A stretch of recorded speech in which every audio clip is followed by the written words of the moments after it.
Bir neçə gün öncə ölkə ərazisində müşahidə edilən isti hava şəraiti mərkəzi Aran bölgəsində kənd təsərrüfatı bitkilərinə müxtəlif cür təsir göstərib.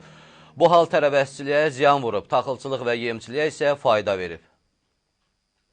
May ayında temperaturun 34-36 dərəcəyə dək yüksəlməsi tərəvəzçilik üçün əlverişli hesab olunmur. Mütəxəssislərin fikrincə, belə hava şəraiti istixanalarda bitkilərin mayalanma prosesini pozur, məhsuldarlığı aşağı salır.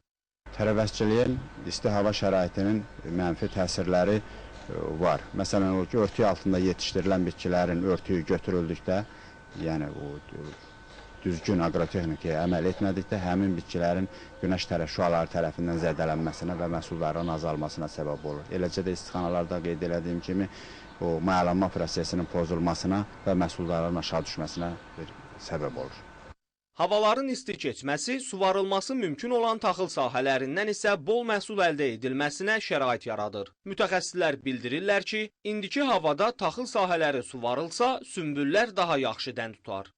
İsti hava şəraiti taxıl sahələrində işləri daha yaxşı aparılmasına imkan verir, amma bir şərtlə ki, həmin sahələrdə yaxşı suvarma mənbələri olsun və həmin sahələrə dən suyunun verilməsinə imkan yaransın. Bu halda yaxşı mayalanma yaxşı gedir, sümbüllər daha yaxşı dən tutur və suvarma şəraitində daha bol məhsul əldə etməyə imkan yaranır.